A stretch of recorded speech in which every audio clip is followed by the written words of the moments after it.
Hello नमस्कार दोस्तों, स्वागत है आप सभी का हमारे यूट्यूब चैनल तत्काल एजुकेशन पे। दोस्तों उम्मीद करते हैं आप सभी बहुत अच्छे होंगे, आपकी तैयारी भी काफ़ी ज़बरदस्त तरीके से चल रही होगी।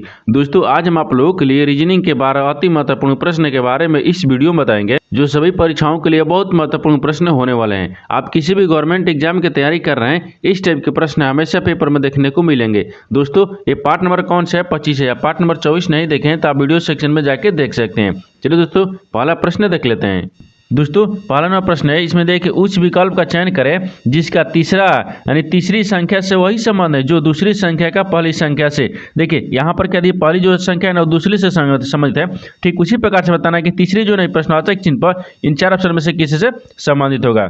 देखिए यहाँ पर सबसे पहले प्रश्न समझिए इसमें बोल कर है। देखिए यहाँ पर क्या बोल रहा है, यानी इसका कहने का क्या मतलब है कि यहाँ पर 1/4 जो है ना आपको 1/8 ले समेत है। ठीक उसी प्रकार से बताना है कि 1/3 जो है ना इस प्रश्नवाचक चिन्ह पर इन चार ऑप्शन में से किसी से संबंधित होगा। देखिए तो सबसे पहले ध्यान से देखते हैं कि 1/4 जो है ना 1/8 किस प्रकार से संबंधित है। देखिए तो यहाँ पर क्या करेंगे, 1 क्या लिख रहा है, 4 लिख रहा है। 1/4 में क्या करते हैं, 1/4 में अगर क्या करते हैं, 1 देखिए 1 यहाँ पर गुना करते हैं। ठीक है, यानी 1/2 से 1/2 से गुना करेंगे तो कितना क्या, 1/4 आ जाएगा। ठीक है, उसी प्रकार से यहाँ पर देखिए 1/3 दिया है। 1/3 में भी क्या करेंगे, 1/2 से गुना कर देंगे। जब 1/2 से गुना कर देंगे तो यहाँ पर कितना आ जाएगा, देखिए तो यहाँ पर एक कम एक हो गया और यहाँ पर 3 दूना का 6 हो गया। कितना का 6 हो गया, यानी 1 कितने का 6 आ जाएगा। यहाँ पर प्रश्नवाचक चिन्ह पर कौन सी संख्या हो जाएगा, 1/6 हो जाएगा। तो 1/6 को देखते हैं किस ऑप्शन में दिया है, यानी ऑप्शन नंबर यहाँ पर कौन सा हो जाएगा, ऑप्शन नंबर यहाँ पर सी सही हो जाएगा। दोस्तों मैं उम्मीद करता हूँ इस प्रश्न को भी आप अच्छी तरह से समझ पाए होंगे। चलिए दोस्तों नेक्स्ट प्रश्न देख लेते हैं। दोस्तों दूसरा नंबर प्रश्न है, इसमें देखिए दिए गए विकल्पों में से उस संख्या का चयन करें जो निम्नलिखित श्रृंखला में प्रश्न चिन्ह के स्थान पर देखिए यानी प्रश्न चिन्ह को प्रतिस्थापित करती हैं। देखिए यहाँ पर पहले प्रश्न समझिए इसमें बोलकर है। देखिए यहाँ पर आपको बोल रहा है कि नीचे एक समीकरण दिया है। ठीक है, इन समीकरण में क्या बताना है कि इस प्रश्नार्थक चिन्ह पर इन चार ऑप्शन में से कौन सा संख्या यहाँ पर भरा जाएगा। देखिए तो सबसे पहले ध्यान से देखते हैं ये श्रृंखला किस प्रकार से चल रहा है। ठीक है, देखिए यहाँ पर क्या हो रहा है, 156 से 182 हो रहा है। 182 से यहाँ पर 210 हो रहा है और 210 ले आपको अगले संख्या को ज्ञात करना है। देखिए तो यहाँ पर देखेंगे कि 156 से 182 किस प्रकार से हो रहा है। देखिए 156 में क्या करेंगे, 26 को जोड़ देंगे, कितना आ गया, 156 आ जाएगा। उसी प्रकार से 182 से क्या लिख रहा है, 110 लिख रहा है। 182 से क्या लिख रहा है, 210 लिख रहा है। तो 182 में भी क्या करेंगे, 182 में अगर यहाँ पर 28 को जोड़ देंगे तो कितना आएगा, 210 आ जाएगा।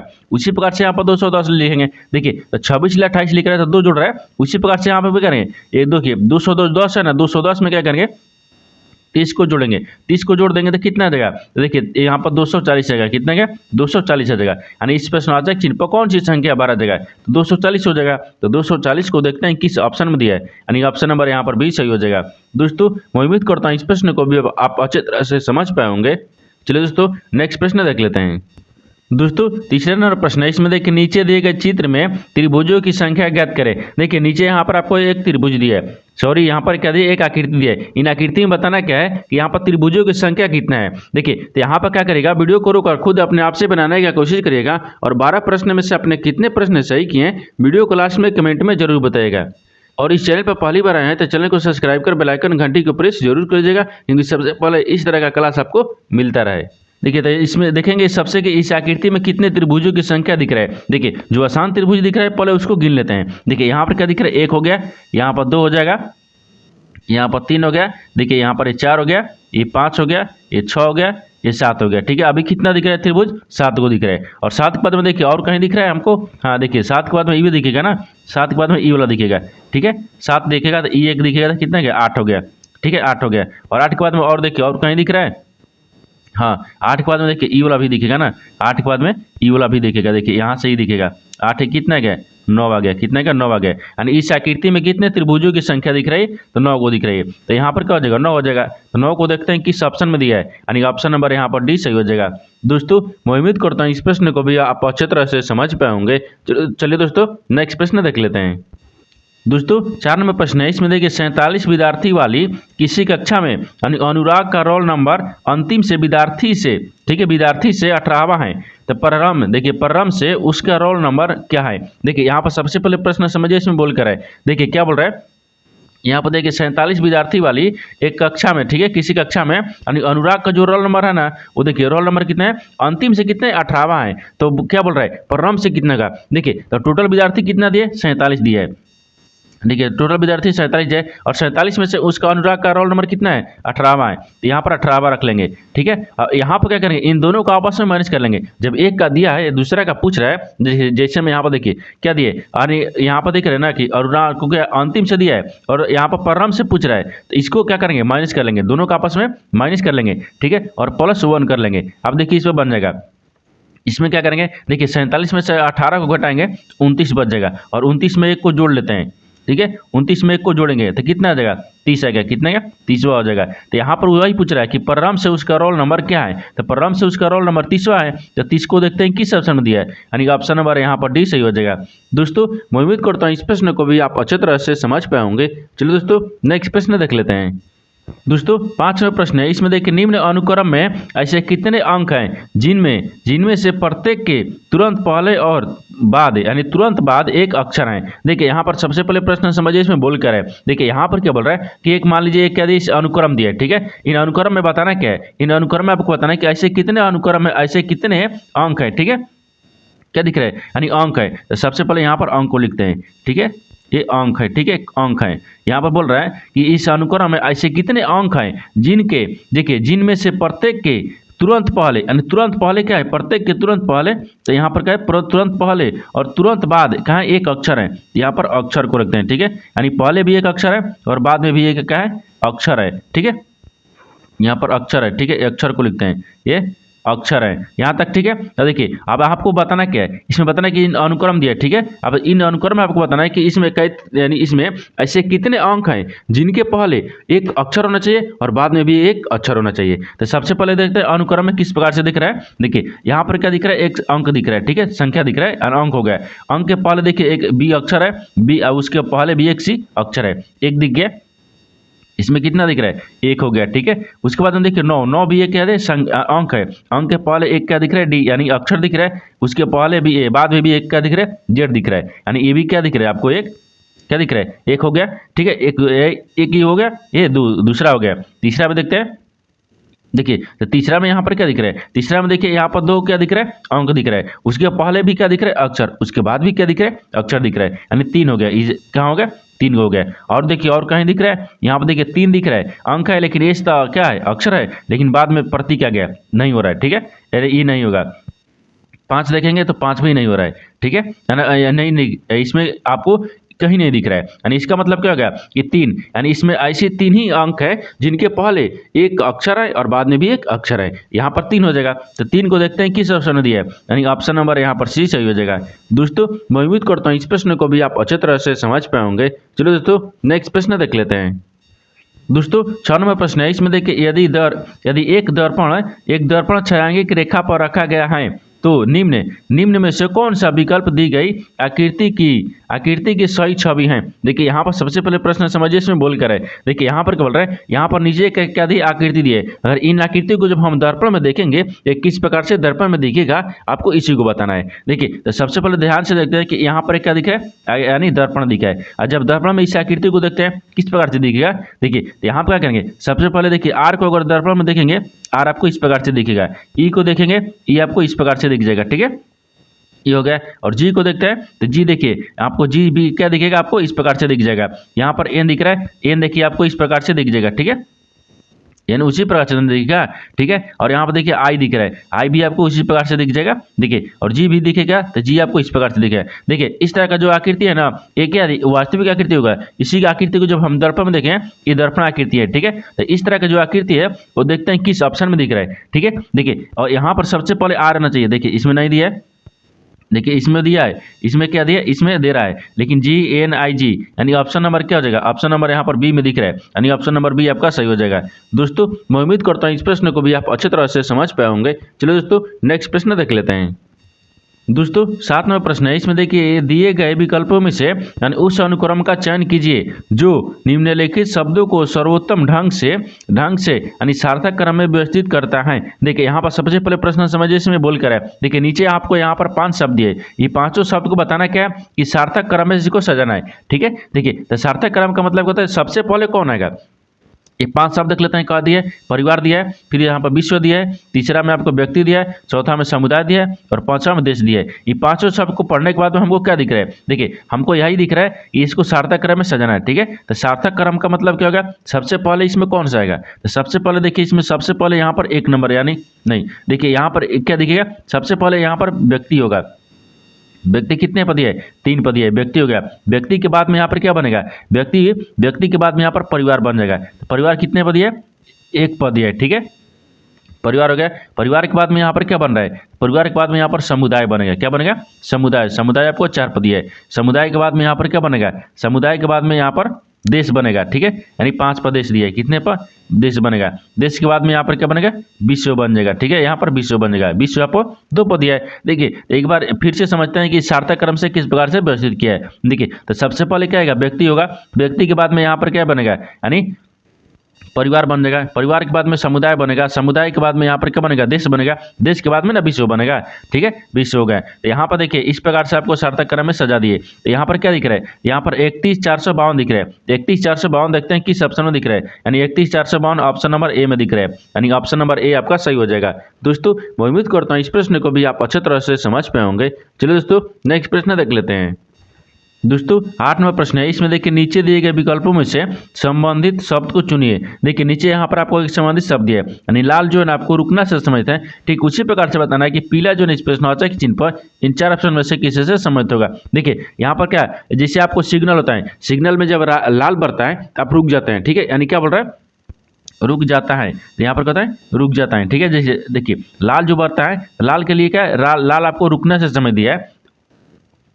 उसी प्रकार से यहाँ पर पीला जो ना किसी से समझ होगा। देखिए जब रेड यहाँ पर जब रोड पर चलते हैं तो यहाँ पर आपको क्या होता है, लाल जो देता है आपको सिग्नल तो रुक जाते हैं, लेकिन पीला जब देगा तो क्या करें, उसको प्रतीक्षा करना बोलते हैं। ठीक है, जब पीला रंग आपको दिखेगा तो क्या दिख रहा है, प्रतीक्षा करना है। तो यहाँ पर क्या हो जाएगा, यानी प्रतीक्षा हो जाएगा। यहाँ पर क्या हो जाएगा, प्रतीक्षा हो जाएगा, यानी प्रतीक्षा करना। ठीक है, प्रतीक्षा करना है। तो यहाँ पर क्या हो जाएगा, देखिए लाल जिस प्रकार से रुकने से संबंधित है उसी प्रकार से पीला जो है आपको प्रतीक्षा से संबंधित हो जाएगा। तो प्रतीक्षा को देखते हैं किस ऑप्शन में दिख रहा है, यानी ऑप्शन नंबर कौन सा दिख रहा है, यानी ऑप्शन नंबर यहाँ पर बी सही हो जाएगा। दोस्तों मैं उम्मीद करता हूँ इस प्रश्न को भी आप अच्छे तरह से समझ पाए होंगे। चलिए दोस्तों नेक्स्ट प्रश्न देख लेते हैं।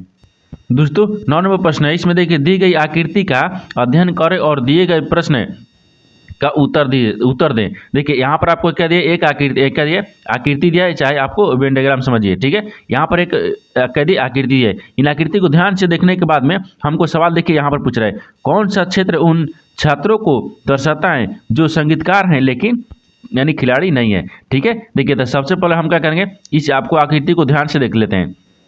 ये क्या दिख रहा है, ये आकृति देखिए आपको क्या दिख रहा है, यहाँ पर ये वाला आकृति आपको क्या दिख रहा है, छात्र को दिख रहा है। ठीक है, देखिए ये आपको छात्र दिख रहा है। ठीक है, और छात्र के बाद में यहाँ पर क्या देखते हैं, ये आपको क्या दिख रहा है, ये आपको संगीतकार दिख रहा है। ठीक है, इन त्रिभुज क्या दिख रहा है, संगीतकार दिख रहा है। संगीतकार हो गया। उसके बाद में क्या दिख रहा है, तो उसके बाद में देखिए ये वाला क्या दिख रहा है, यानी ये वाला आपको खिलाड़ी दिख रहा है, आपको खिलाड़ी उधर दिया है। लेकिन देखिए आपको सवाल कहाँ पूछा है, सवाल देखिए यहाँ से पूछ रहा है। ठीक है, देखिए यहाँ पर क्या पूछा है, कौन सा क्षेत्र उन छात्रों को दर्शाता है, यानी कौन सा क्षेत्र है जो उन छात्रों को दर्शाता है जो संगीतकार हैं लेकिन खिलाड़ी नहीं है। तो हमको खिलाड़ी से नहीं लेना है। ठीक है, खिलाड़ी हमको नहीं लेना है। ठीक है, खिलाड़ी को नहीं लेना है, हमको इसमें ऐसे बताना है कि इसमें कैसे, यानी इसमें कौन सा ऐसा क्षेत्र है जो कि छात्र हैं और यहाँ पर संगीतकार हैं, छात्र हैं संगीतकार हैं लेकिन खिलाड़ी नहीं होना चाहिए। देखिए तो यहाँ पर क्यू दिख रहा है, क्या दिख रहा है, क्यू दिख रहा है, यानी क्यू एक ऐसी संख्या है, देखिए क्यू एक ऐसी अक्षर है या क्षेत्र है कि यहाँ पर क्या दिख रहा है,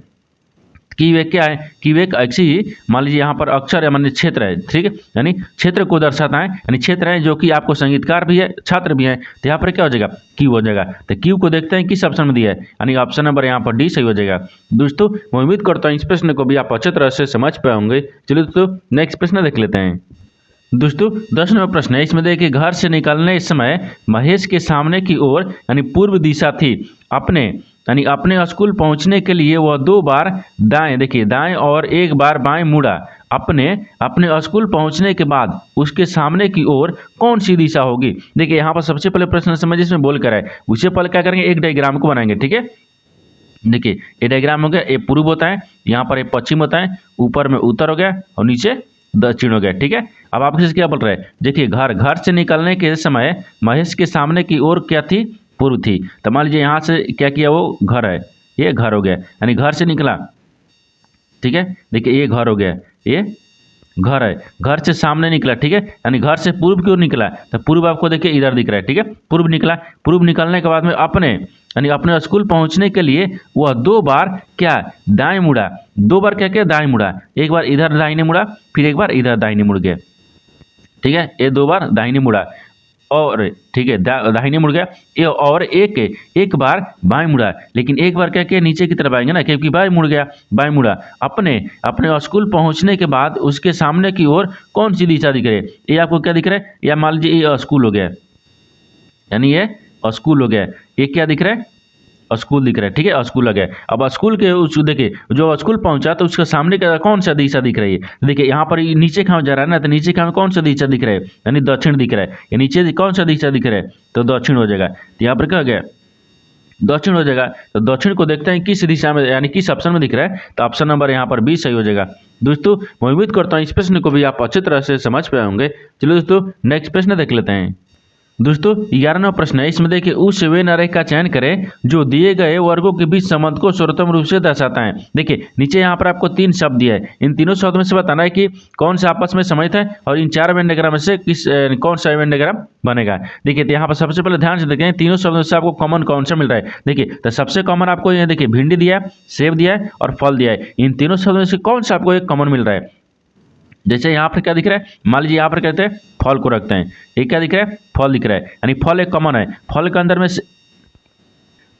में देखिए यहाँ पर सेब आता है, फल के अंदर में क्या आता है, सेब आता है। देखिए यहाँ पर सेब को रखते हैं, ठीक है, यानी सेब हो गया, यानी फल के अंदर में क्या आता है, सेब आते हैं, लेकिन क्या फल के अंदर में भिंडी आता है, नहीं, ये सब्जी के अंदर में आता है। ठीक है, तो यहाँ पर क्या हो जाएगा, भिंडी आपको अलग बन जाएगा, यहाँ पर भिंडी अलग हो गया, यहाँ पर क्या हो जाएगा, भिंडी हो जाएगा। तो भिंडी को देखिए यहाँ पर क्या बन गया, यहाँ पर देखिए फल के अंदर में सेब आते हैं, लेकिन भिंडी आपको अलग है, यानी इस प्रकार से आपस में संबंधित हो जाएगा। ठीक है, देखिए तो इस तरह का वेन डायग्राम हम देखते हैं किस ऑप्शन में दिख रहा है, यानी ऑप्शन नंबर यहाँ पर 20 सही हो जाएगा।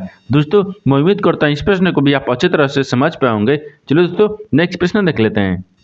दोस्तों 12वां प्रश्न है, इसमें देखिए कथन दिया और यहाँ पर निष्कर्ष दिया है। कथन निष्कर्ष लेख प्रश्न दिए गए। ठीक है, कथन के आधार पर क्या बोलते हैं, डायग्राम को बनाते हैं और निष्कर्ष के आधार पर प्रश्न को सोल्व किया जाता है। तो सबसे पहले क्या करते हैं, कथन को देखते हैं, इसमें बोल क्या है। देखिए कथन क्या बोल रहा है, कथन बोल रहा है कि सभी लैंप क्या लालटेन है, तो सभी लैंप एल रखते हैं, यानी सभी लैंप को क्या रखते हैं, यहाँ पर लालटेन को, यहाँ पर सभी लैंप को लालटेन रखते हैं। देखिए यहाँ पर सभी लैंप को लालटेन में ये लालटेन रखते हैं। ठीक है, लालटेन ही रख लेते हैं, लालटेन है। अब हो गया दूसरा में क्या बोल रहा है, दूसरा बोल रहा है कि सभी लालटेन जो है ना वो मसाले हैं, सभी लालटेन क्या है, सभी मसाले हैं, मसाले यहाँ पर देखिए मसाले हैं। ठीक है, मसाले हैं। और तीसरा में क्या बोल रहा है कि सभी मसाले मोमबत्तियाँ हैं, लेकिन सभी जो मसाला है ना वो क्या है, मोमबत्तियाँ हैं, यानी मोमबत्तियाँ।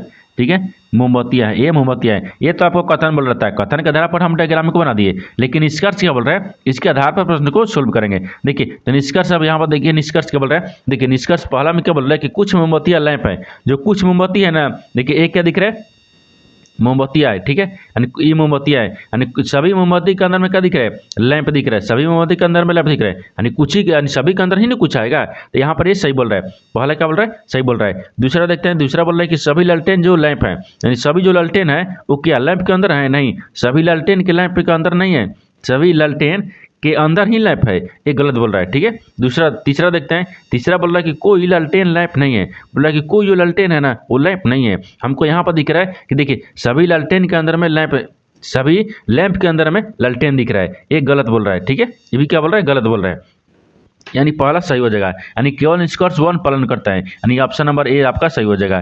दोस्तों मैं उम्मीद करता हूँ इस प्रश्न को भी आप अच्छे तरह से समझ पाए होंगे। चलिए दोस्तों नेक्स्ट वीडियो में मिलते हैं, तब तक जय हिंद। दोस्तों इस चैनल पर पहली बार आए तो चैनल को सब्सक्राइब कर बेल आइकन घंटी के ऊपर जरूर करिएगा, क्योंकि सबसे पहले इस तरह का क्लास आपको मिलता रहे।